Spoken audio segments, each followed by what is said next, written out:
떠돌이 할아버지와 집 없는 아이들. 나탈리 세비즈 칼슨은 미국에서 태어났으며 딸들에게 책을 읽어주면서 어린이 작가 활동을 시작했습니다.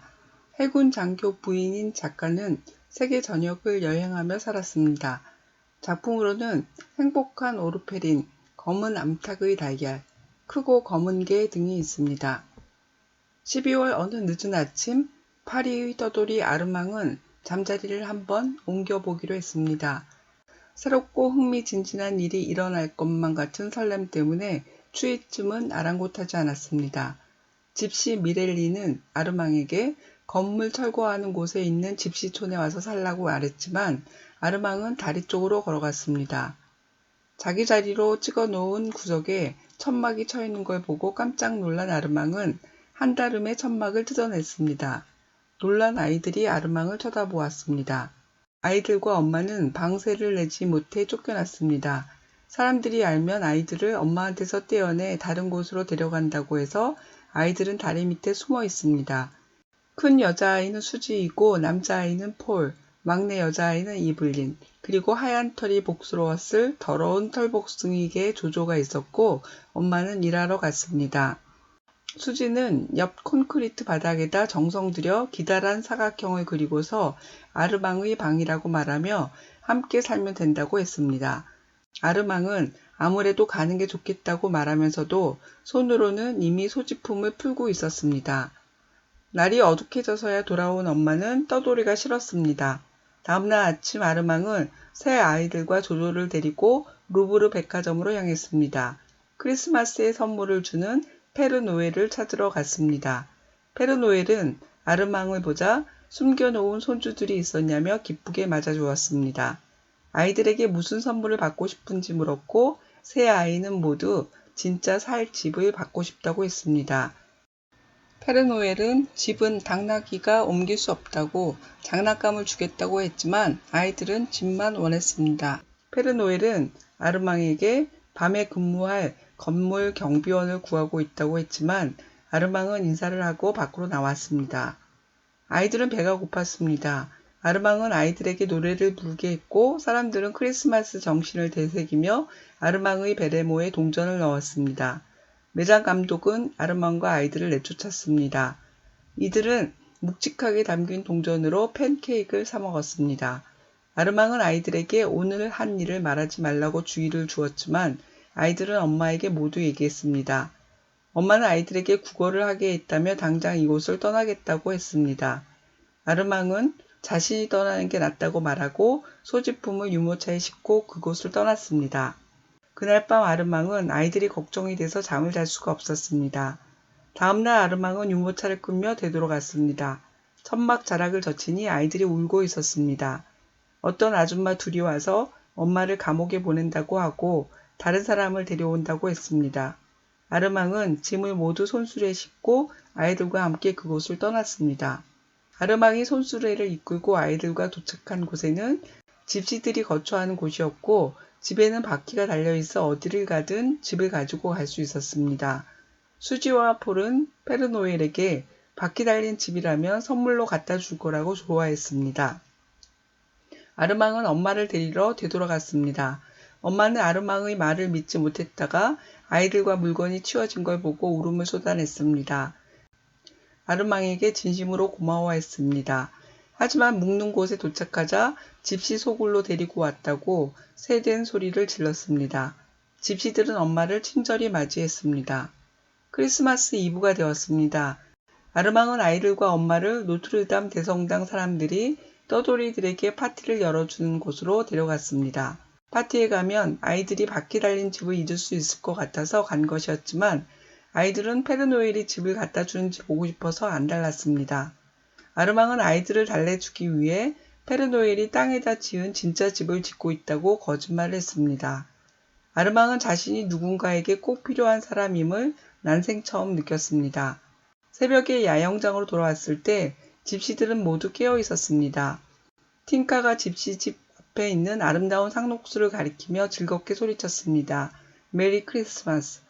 니키가 의시되며 말했습니다. 이 나무는 가장 예쁜 나무야. 몇 시간 전에 내 손으로 자르댕 데 프랑트에서 배워왔거든. 경찰관이 크리스마스 나무를 잘 나간 니키를 찾아왔고 집시들은 소지품을 꾸리며 떠날 준비를 했습니다. 폴은 집시를 따라가고 싶어 했습니다. 아르망과 수지는 폴을 말렸습니다. 폴이 집이 다 지어졌는지 보고 싶어 하자 아르망은 새 집은 없다고 손으로 얼굴을 묻으며 말했습니다. 집시들은 떠났고 폴도 사라졌습니다. 아르망은 이게 모두 자기 잘못 같았습니다.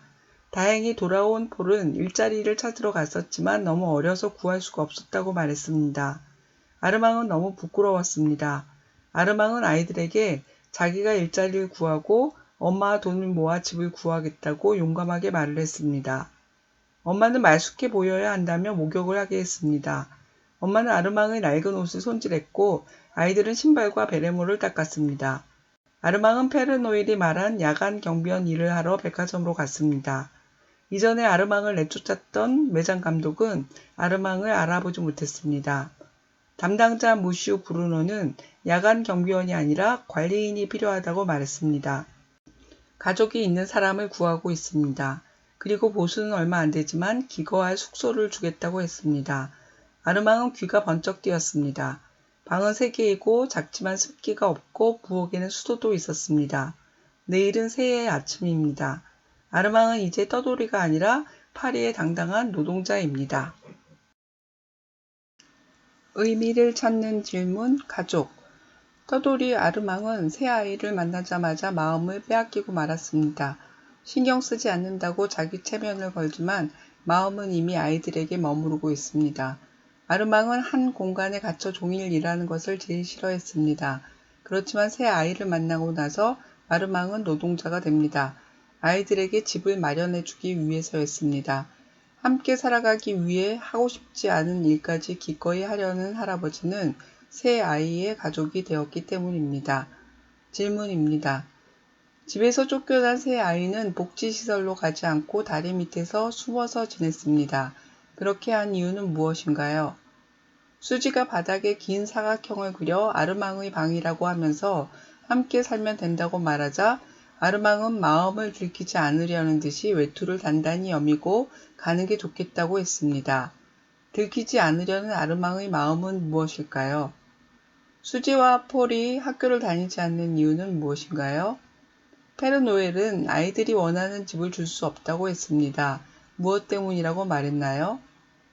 아르망은 원숭이가 든 상자를 목에 건 티티를 가리키며 사기꾼이라고 말했습니다. 아르망과 티티는 둘 다 국어를 하지만 다른 점이 있습니다. 그것은 무엇일까요? 아르망이 아이들을 데리고 집시들이 사는 곳으로 간 이유는 무엇인가요? 마담 칼세는 아이들을 옮기게 해준 아르망에게 진심으로 고마워했다가 아이들이 있는 곳에 도착해서는 화를 냈습니다. 고마워한 이유와 화를 낸 이유는 각각 무엇인가요? 아르망은 일거리를 찾으러 갔다가 온 폴을 보고 너무 부끄러웠습니다. 왜 아르망은 부끄러웠을까요? 부끄러워서 아르망이 결정한 것은 무엇이었나요? 아르망이 일자리를 얻겠다는 말을 듣고 엄마는 그럴 수 없다고 말했습니다. 엄마는 왜 그렇게 말했을까요? 무슈 브루노가 일은 어렵지 않지만 사람을 옴짝달싹 못하게 묶어두고 전에 일하던 사람이 떠난 이유도 그 때문이라고 말했습니다. 이 말을 듣고 아르망은 무엇을 말했나요? 아이들도 아르망도 서로를 가족이라고 생각하게 되었습니다. 여러분은 이들이 가족이라고 생각하나요? 왜 그런가요? 의미를 찾는 질문, 떠돌이의 삶. 아르망은 떠돌이입니다. 집세나 도둑 따위를 걱정할 필요가 없었고 세탁소 갈 일도 없습니다. 아르망은 고급 식당에서 흘러나오는 냄새로 식사를 대신하고 더러운 옷을 입고 살아도 떠돌이의 삶을 즐겼습니다. 잠자리를 옮길 때는 흥미진진한 일이 일어날 것만 같은 설렘이 가득합니다. 페르노일이 야간 경비원 일을 권했지만 아르망은 일자리를 구하러 온 게 아니라고 거절했습니다. 그렇지만 자신을 필요로 하는 가족들이 생기자 일거리를 찾지 않고 구걸하는 게 부끄러웠습니다. 이야기에서 집시들이 살아가는 모습도 볼 수 있습니다. 집시를 포함한 떠돌이의 삶과 일정한 거주지에서 사는 삶을 비교해 봅니다. 질문입니다. 잠자리를 옮겨보기로 한 아르망이 설렌 이유는 무엇인가요? 아르망은 내다버린 부러진 나뭇가지와 시든 꽃더미를 유모차에 담았습니다. 왜 그것들을 가져갔을까요? 아르망이 지나가자 아이들은 저 우스꽝스러운 떠돌이 좀 보라고 소리쳤습니다. 아이들 눈에 아르망은 왜 우스꽝스러웠을까요? 아르망은 왜 자신이 아니라고 생각했을까요? 아르망이 아이들과 엮이는 게 싫은 이유는 무엇인가요? 아르망은 음식 냄새를 허파 깊이 들이마시며 흡족해 했습니다. 아르망이 만족한 이유는 무엇일까요? 떠돌이들은 어떻게 음식을 구했나요? 아르망은 백화점 앞에서 아이들에게 노래를 부르게 하고 사람들에게 국어를 하기 시작했습니다. 무슨 말을 하며 국어를 했나요? 엄마는 아르망이 아이들과 국어를 한 것은 부정하게 번 돈이라고 말했습니다. 왜 엄마는 부정하게 벌었다고 생각할까요? 아르망은 아이들이 노래를 부르고 동전을 받은 것은 오페라 가수가 노래하고 돈을 받는 것과 같다고 했습니다. 여러분은 아르망의 주장에 동의하나요? 왜 그런가요? 집시 틴카는 수지에게 자신들과 같이 가지 않겠냐고 물었고 수지는 고개를 저었습니다. 수지가 거절한 이유는 무엇인가요? 엄마는 왜 집시들과 함께 사는 것을 싫어했나요? 아르망은 집시들이 다른 사람에게 해를 끼치지 않는다고 하면서 훔치면 안 된다는 기호를 알지 못한다고 말했습니다. 해를 끼치지 않는 것과 훔치면 안 된다는 것을 모르는 것은 아무런 관계가 없을까요? 집시들이 급하게 있던 곳을 떠난 이유는 무엇인가요? 아르망은 손자들 앞에서 국어라는 기분을 어떻게 말했나요? 아르망은 건물 관리인이 되기로 했습니다. 터돌이로 살 때와 관리인으로 사는 것은 어떻게 다를까요? 폴이 집시를 따라 집시처럼 살고 싶은 이유는 무엇일까요? 떠돌이로 살기 때문에 힘든 점은 무엇일까요?